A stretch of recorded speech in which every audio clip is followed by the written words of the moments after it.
Bonjour à tous, moi c'est Monsieur Meurige, donc je suis l'enseignant de lettres de la classe de 5e langue laine.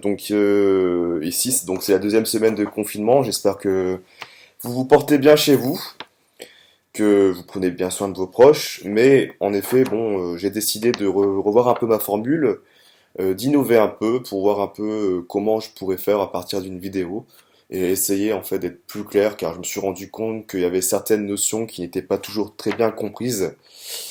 Nous sommes toujours dans la séquence numéro 3 qui porte donc sur les chansons de gestes et les romans de chevalerie. Dans le cadre de cette lecture analytique, on va essayer de voir un peu ce qui se passe dans ce texte et de répondre aux questions que l'on pourrait se poser dans ce genre de texte, hein, en fait, tout simplement. Donc ici, nous sommes à la toute fin de la quête des romans, du roman de chevalerie, en fait, des héros de la légende arthurienne, des chevaliers de la table ronde. Donc ici, on retrouve une nouvelle fois Perceval, que on avait déjà rencontré ensemble dans le tout premier texte de la séquence, rappelez-vous. C'était au moment en fait on suivait son adoubement. Vous savez, la cérémonie au cours de laquelle un jeune homme devenait chevalier. Donc l'adoubement, hein, c'était la fameuse cérémonie, hein. On avait suivi Perceval, on avait vu ensemble les différentes étapes de l'adoubement, et on avait aussi vu quels principes de vie ces fameux chevaliers devaient suivre pour être de bonnes personnes dans la vie de tous les jours, notamment la loyauté, la piété, le dévouement à sa cause, à sa tâche. Donc ici, nous sommes à la fin de ce texte, à la fin de cette quête. Ici, Perceval est déjà un chevalier plus ou moins accompli, et il arrive en fait chez le roi pêcheur, qui était un roi assez particulier de la légende arthurienne, car suite à une mésaventure, il va perdre l'usage de ses membres et sa terre va devenir gaste. Ça veut dire gaste, c'est un mot qu'on utilise pour dire stérile, c'est-à-dire que sa terre ne sera plus fertile, il ne pourra plus rien faire pousser sur sa terre.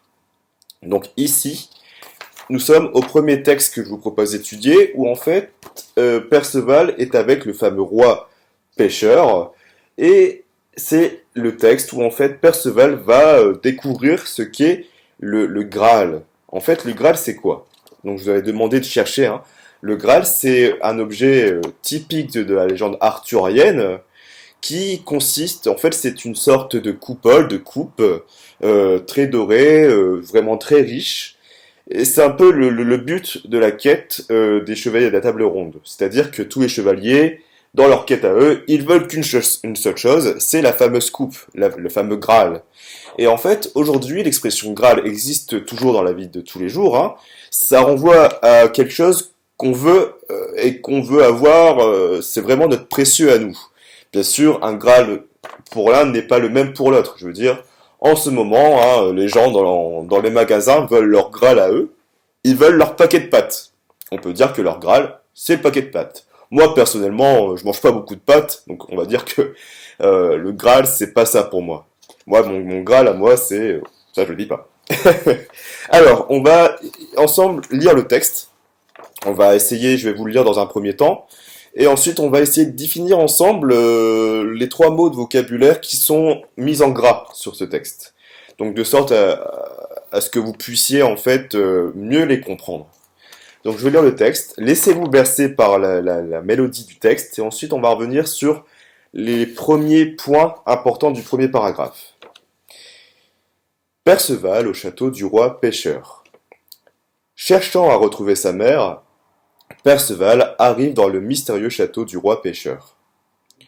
Pendant que le roi pêcheur et Perceval parlaient de choses et d'autres, un valet sortit d'une chambre avec une lance blanche qu'il tenait par le milieu, et il passa entre le feu et ceux qui étaient assis sur le lit. Et tous ceux qui étaient là voyaient la lance blanche et son fer tout aussi blanc. Une goutte de sang perlait à la pointe du fer de la lance, et jusqu'à la main du valet coulait cette goutte vermeille. Alors, le jeune homme, qui était arrivé la nuit même en ces lieux, vit cette aventure, mais il s'abstient de poser une question, car il se souvenait de la recommandation de celui qui l'avait fait chevalier. Il lui avait enseigné et appris qu'il se garda de trop parler. Aussi craignait-il que, s'il posait une question, on la prit pour une grossièreté. C'est pourquoi il ne posa pas de questions. Alors survinrent d'autres chevaliers qui tenaient en leurs mains des chandeliers d'or fins incrustés de niel. Très beaux étaient les valets qui portaient les chandeliers. Sur chaque chandelier brûlaient 10 chandelles à tout le moins. Un Graal entre les deux mains. Une demoiselle venait avec les valets, belle, gracieuse, parée avec élégance. Quand elle fut entrée dans la salle avec le Graal qu'elle tenait, une si grande clarté se répandit que les chandelles en perdirent leur éclat, comme les étoiles ou la lune quand le soleil se lève. Après celle-ci, il en vint une autre qui tenait un tailleur d'argent. Le Graal qui venait en tête était d'or fin très pur. Des pierres précieuses étaient enchâssées dans le Graal, des pierres de toutes sortes, les plus riches et les plus rares qui soient dans les mers et sur terre. Toutes les autres pierres étaient dépassées par celles du Graal sans aucun doute. Tout comme passa la lance, ils passèrent devant le lit, et ils allèrent d'une chambre dans une autre. Et le jeune homme les vit passer, sans qu'ils osât demander au sujet du Graal à qui l'on servait, car elle gardait trop en son cœur la recommandation du sage Gornemante. Je crains que ce soit trop fâcheux, car j'ai entendu affirmer qu'on ne peut aussi bien trop se taire que trop parler à l'occasion. Alors, ici, on va revenir sur les 3 mots de vocabulaire qui pourraient vous poser problème. Alors, on a les mots vermeil, aventure et niel. Vermeil, en fait, ici, c'est un mot assez simple à comprendre, puisqu'il fait directement allusion à la goutte de sang.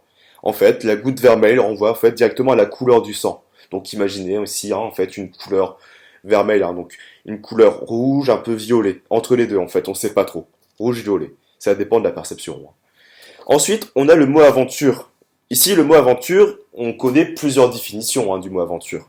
Bien sûr, le premier sens auquel on pense directement, c'est le mot aventure avec un grand E, c'est l'aventure, c'est lorsqu'on part à l'aventure, lorsqu'on fait des actions de prouesse, voilà, digne du récit d'aventure qu'on avait lu en fait, qu'on avait lu ensemble dans la première séquence.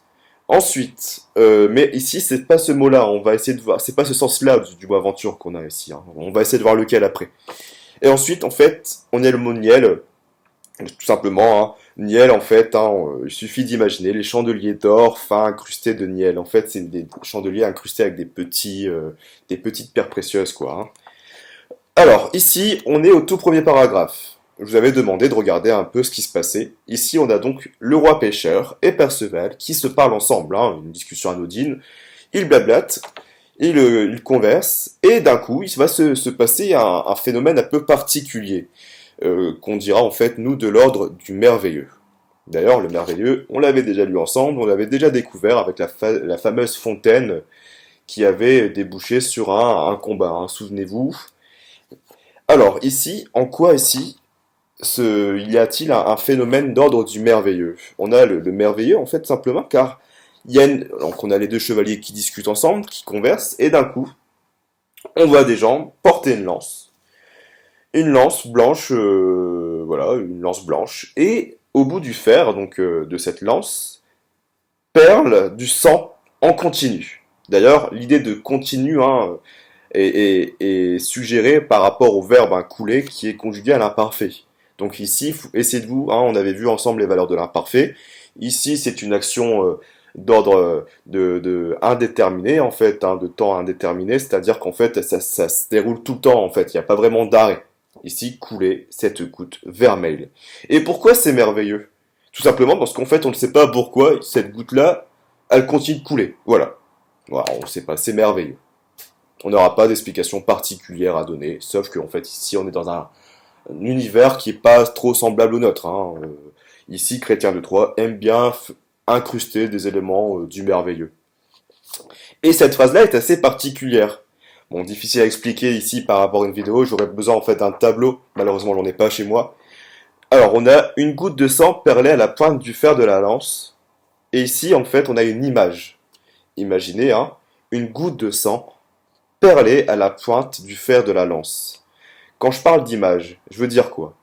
Simplement ici, cette phrase nous permet, ce bout de phrase nous permet en fait d'imaginer en fait à quoi ressemble la fameuse lance avec cette fameuse goutte, les gouttes de sang.